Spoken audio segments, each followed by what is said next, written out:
Hey, what's up, y'all? Welcome back to my channel. Wanted to punch in with y'all real quick. It's been about a week. It's been about a week, a little bit. You know, I didn't have a chance to do it, but I wanted to punch in real quick about the Dark Side of the Ring season 3. We're talking about Brian Pillman, the Brian Pillman episode. So they did a two-part premiere, and I got that first part that I broke down in my words here on my channel. So check that out. So the part 2, I was waiting for it to come out, drop. Now I looked into it, man. Great job.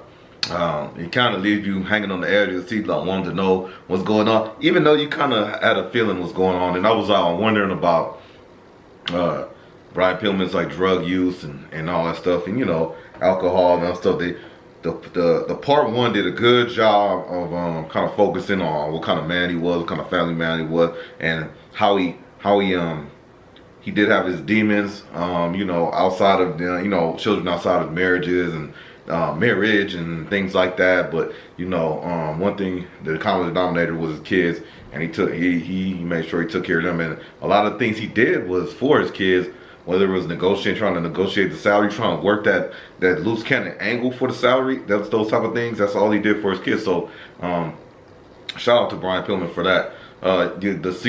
The episode 2 kind of went into how he kind of spiraled outward down. Like in my review, and it may have seemed I forget, but I think I made it seem like he passed away from the car accident he had. But and you know, spoiler alert if you haven't seen it. But so I'm gonna go into it, but not deep into it.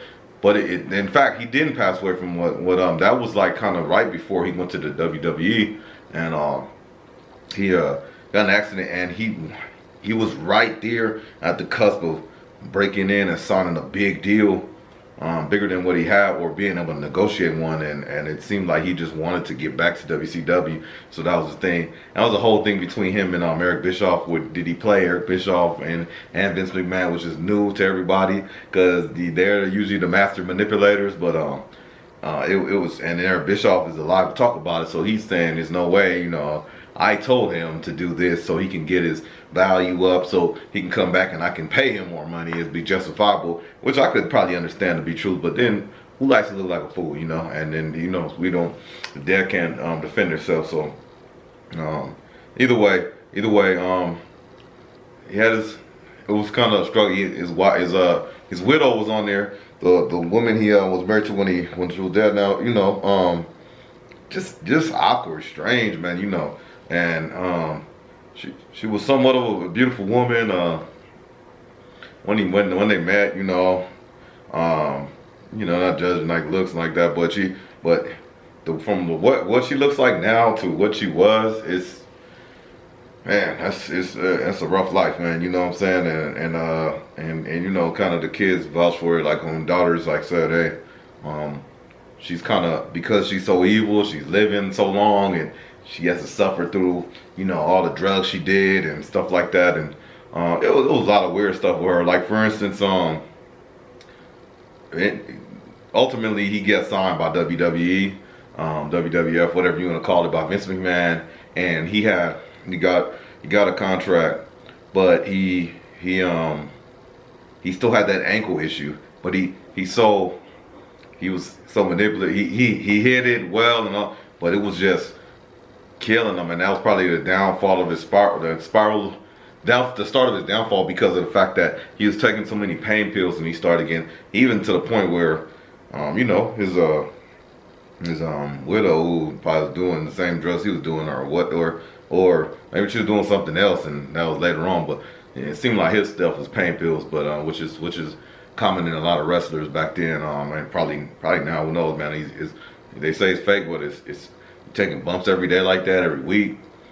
You try not to go through it with any medication and stuff. Have a baby natural and all that stuff, and you know, there's medicines for this, but you know, the unfortunate thing is there's an addiction piece there, so that they can become addictive. So you have to be careful with that. So anyways, he was wrestling. He was doing this cool thing with Stone Cold, you know, and the premiere one, that's the episode 1, they showed that how he was actually they were tag team together, so they have history. Now Stone Cold is a big character on his own in WWE, and now Brian Pillman's trying to establish himself. And they got some crazy segments, man. When one he had a gun, he came to Stone Cold came to his house and doing all that. I know y'all remember all that, but it was wild. But he just was having a hard time with the ankle, but he was trying to hold it up for his family, for his kids, as long as he can, so he could just get that check, milk that check.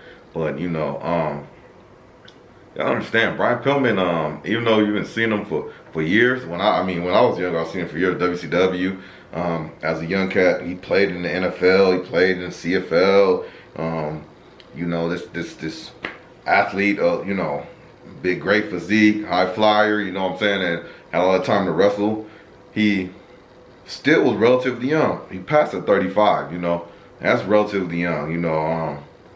You got these guys, Flair's in their 70s, Hulk Hogan 70s, you know, McMahon is 80 something, I believe. You know, Shane is 50 something. So it's just like that is relatively young. So he was probably making the wrong decision and thinking he can go through it. And hey, you know, he got through it as much as he can, but ended up being like a, you know, a downfall of his, man, because you know they were doing a pay-per-view, and you know, I think things was just like kind of on the fence and trying to figure out where they were trying to get him. I think it was First Blood or something like that. And they said, man, you know, usually when some people, you know, they miss their flights and stuff like that, but this dude, they didn't hear from him. I guess he had a connecting flight from one place, and he got to another, and they backtracked everything. They called the hotel and said, hey, have you seen it? He's supposed to be here. He's not here. Have you seen him? And that's when they pronounced him dead. Now, the widow is saying cause of death was heart disease, which is, I guess, is prevalent in his dad or his family or something. But you know, it seems like everybody has a consensus that, you know, it's just like, you know, that abuse of the painkillers or pain pills, and who knows, and everything else. And like I said, everybody's human, and God bless the dead, and you don't want to see people go like that. But man, you know, shout out to Brian Pillman, regardless, man. Great story. Dark Side of the Ring, good one to pick up and good one to open it up with. And he, bottom line, man, yeah, demons or not, fears or whatever it is, dude seemed to be a genius, you know, ahead of his time. He kind of paved his own path, you know, in a certain set. Man, I'm back with y'all this time, man. I'm back. I'm on my phone now. Sorry for the you know, delay and the bad problem. Like, again, trying to save some of that memory card space, and yeah, we here now. We on the phone. Just to finish it up, I just wanted to wrap it up. Do Brian Pillman some justice, man. You know, ahead of his time, smart, paved his own way, and you know, just really a legend in his own right. And he bottom line cared about his family, gave, and even if he didn't show it with you know, being with other women and that type of thing, he definitely cared about his kids. I hope they get you know, whatever royalties or anything that has going on with them, and hope they get some kind of taken care of. They seem grown, they seem over, but that's not right. And you know, shout out to his son Brian Pillman Jr. You know, he seemed like he mended the things with his mom. And now I kind of, some people like, no, heck no, I'm not doing that. But some people like, hey, I feel him, like he only has one mom. You know, he can go through his life hating them, and she can pass, and what's that gonna do? You know what I'm saying? So he just he be cordial with him, cordial with her, and you know, like I said, she didn't look too good in the video, and I don't even think they've been to portray her that way, but it's just the way she portrayed herself, and then the people around her, how they talked about her. But yeah, anyway, again, till next time I see y'all, man, shout out to Dark Side of the Ring, for real, man. Y'all do y'all thing, man. I'll talk to y'all later, man. Long live D-Mac.